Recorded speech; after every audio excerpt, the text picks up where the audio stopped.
3, 2, 1. You ready? You're listening to the Real Pineapple Podcast Network.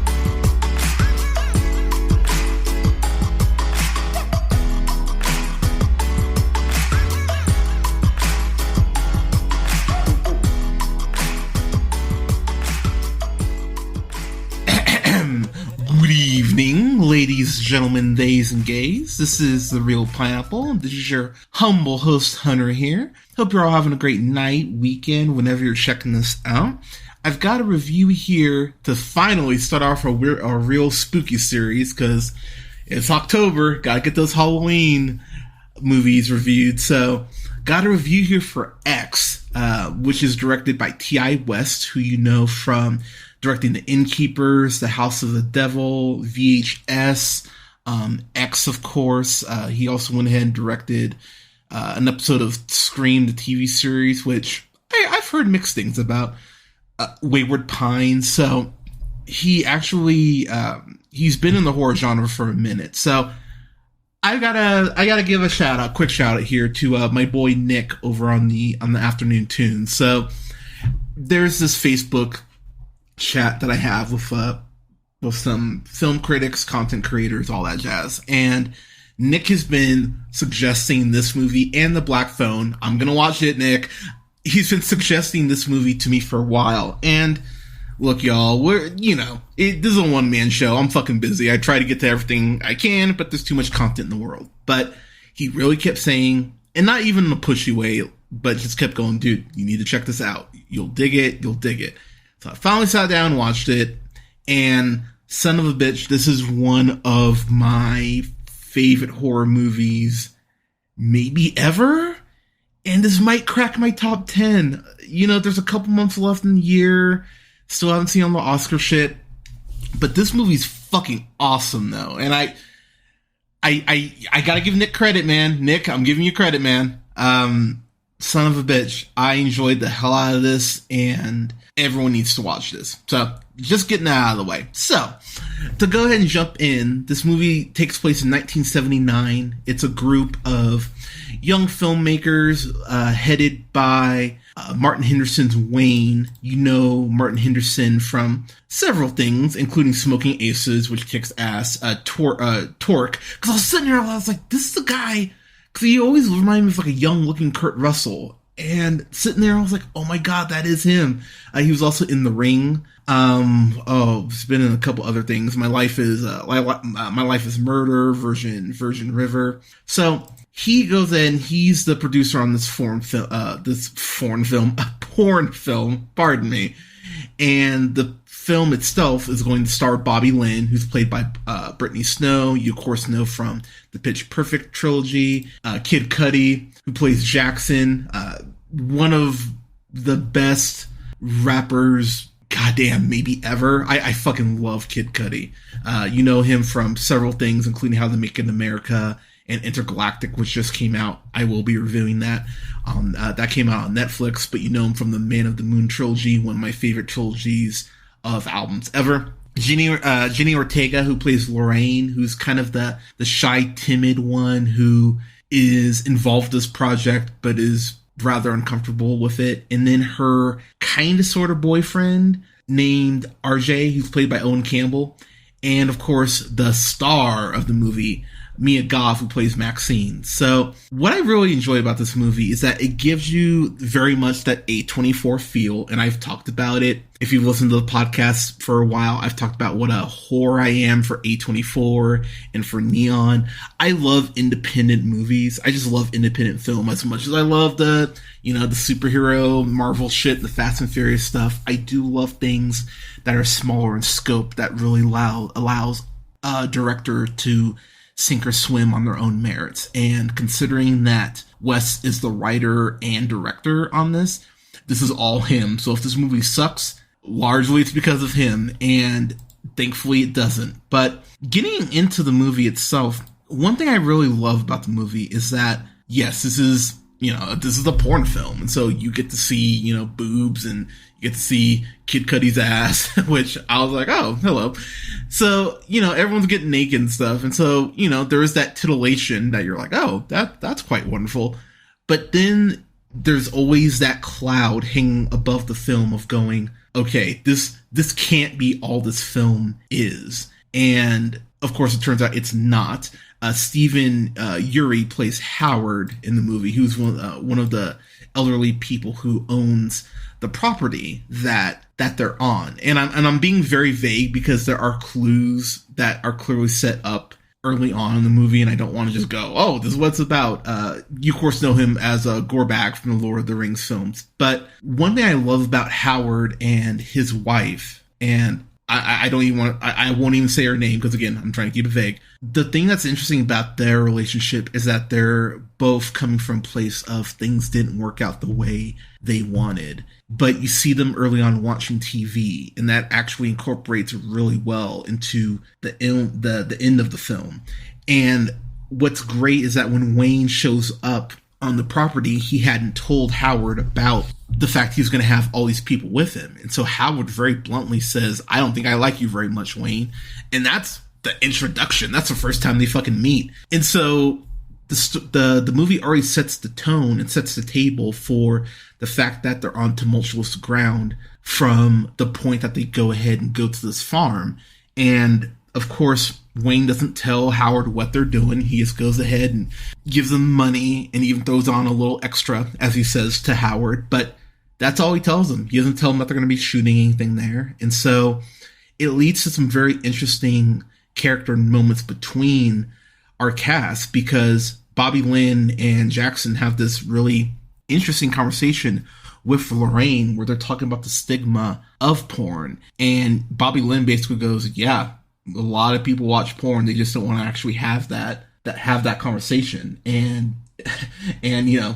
porn isn't going to just be for the perverts anymore. It's really interesting because when you think about something like 50 Shades of Grey films, or even something like Magic Mike, where it's like we're comfortable with the concept of pornography and nudity, but we're way more comfortable with violence, and that's how America, fuck has always been.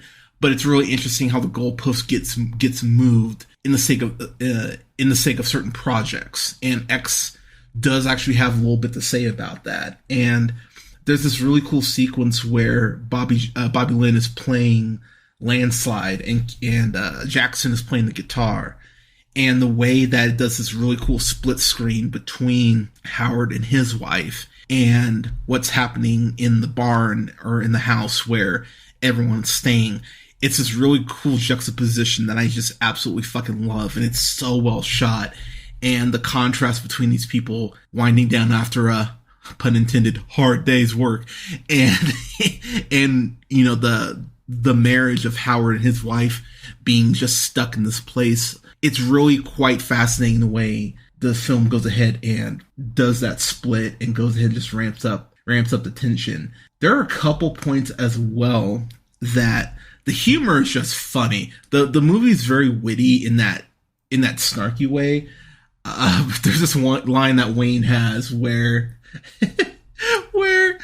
I think it's Maxine, Mia Goth's Maxine goes, Howard kind of gives me the creeps, and Wayne basically goes, he thinks you're hot. His pecker probably hasn't been this hard since you were born. And I was like, Jesus Christ! Like it's one of those lines that catches you off guard, but there are quite a few lines like that I went, damn, I'm liking this. There's a point where Kid Cudi is getting yelled at by RJ, and RJ is basically telling him, move a frame like this, or move your body like this. And Jackson goes, let me do the fucking, okay? You're just the cameraman. And it's really, there's a lot of sass going on with this group. And as they start filming and as things start to come out, and as character motivations and relationships change, I really like what happens with Lorraine and RJ. They have the scene together where this is a mild spoiler, but it's fine, where Lorraine, basically goes, I want to be in the movie. And RJ, if this was anyone else, that he didn't have feelings for. And I don't actually recall if they say that they're dating. If it was anyone else, RJ would probably be like, oh my God, you're hot. Yeah, I'll find a way to fit you in. But RJ goes, I'm an artist. I can't just go ahead and insert you into the movie. And it leads to this interesting conversation between Wayne and RJ that I was really captivated by. And it's a very interesting stance that Wayne takes as far as Lorraine wanting to be in the film. But RJ ends up having just this conflict of interest, clear conflict of interest.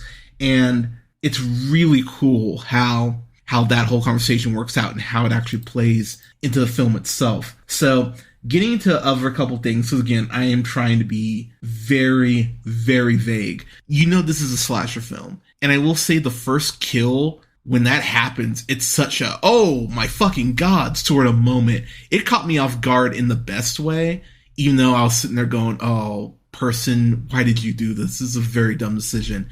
But at the same time, one thing that always kind of makes me roll my eyes about certain horror movies is, I'm black and it's just like the dumb white people syndrome where it's like, why are you going in that house? Why are you doing this? And even though there's a little bit of that in here, because the fact that, Howard and his wife are so old, you just kind of go, what the fuck are they going to do? They're old people. And a very good lesson learned, people. Don't underestimate each other because, people can do some fucked up shit. And the way that the movie does play with that, the way the movie talks about porn, the way the movie talks about sex and how, it's perceived across genders, it's really quite fascinating. The movie does leave you with quite a bit to actually think about. There is a point too, and, it's the old Hitchcock rule where, if you see a gun, it's going to be used. Wes does a great job here showing this crocodile. And you kind of go, that's interesting. And so you're just waiting for that crocodile, Peter Pan style, to eat somebody. And oh my God, when the crocodile comes into play, that shit, whoo, that's some bad shit when it happens too. And it's fucking awesome. A couple points I want to throw out here. So there's this, there's a 20, at the 29:13 mark, there's this overhead shot of the crocodile that I fucking adore. Pause it at that point. You'll love it. 1922, there's this wide shot of them walking the field that I would love to just have a poster of that. I love that shot.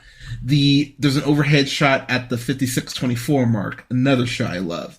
There's a shot at an hour and 28 seconds that I absolutely adore. At the hour 2 minute and 14 second point that I absolutely adore. And then the last one I'll point out is the 70, it's like at the 100, or the hour 10 minute and 3 second mark that I absolutely adore. The ending of this movie and where it ends up and what it ends up really saying in its ending is something that I just went, fuck, I love this. The ending for me is what bumps it up from what's a great movie to what's a fucking fantastic movie. I cannot wait I'm going to buy this. I'm definitely buying this. I don't know if this is in 4K or if there's a special edition of it, but damn it, if there is, I'm buying it. This is going to be a yearly Halloween watch for me moving forward. This is something that I adore. This is something that I can't wait to have like a watch party for and have people over. But this movie kicks so much ass and it's so much fun. It's very also titillating. But at the same time, the way the movie pulls that 180 and goes, oh, you thought it was just about this, actually. And then you go, oh, fuck, okay. The movie does a good job of kind of messing around with you. And again, the horror and the kills, god damn, the kills in this movie are so well done and are so intense. And when I got to the end of this and we find out that, we're getting that Pearl exists. There's this whole prequel shot in secret, and the fact that we're getting Maxine as well. Crazy that we're getting an X trilogy, and I'm fucking here for it. But as I mentioned earlier, shout out to Nick from the Afternoon Tune for giving me this recommendation, dude. Appreciate you. This is a fan-fucking-tastic. I can't not give it that. I was so impressed with everyone in this movie. And the actresses really come to play. I really do think Kid Cudi is a very underrated actor. I've seen him quite a few things I just think he's wonderful in. But Brittany Snow, Jenna Ortega, and Mia Goth. Mia Goth especially is just, she's special. She truly is special. And I'm so happy that she's getting this spotlight. Because I remember seeing her in A Cure for Wellness, and that's a performance that's unfortunately lost in a movie that should be better. But between that and between the remake of Emma that she was in with Anya Taylor-Joy, she's been on the come up for a minute, and I'm really happy that she's really starting to get her shine and starting to get more attention, because she really does deserve it. So I'm so excited to see what she does next, and I can't wait to rewatch this. So everyone, what did you think of that, about it? Yeah, what did you think about this? I'd love to get people's thoughts on it, but let us know what you thought.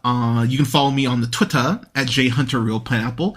Don't forget to like both our pages on Facebook at The Real Pineapple and Real Pineapple Games. Don't forget to like, share, and subscribe wherever you listen to podcasts. You can find us on SoundCloud, Apple, Google Podcasts, Podbean, Stitcher, iHeartRadio, Spotify, Amazon Music, TuneUp, and Samsung Podcasts at The Real Pineapple. Don't forget to like, comment, and subscribe. It does help the show, so thank you so much for that.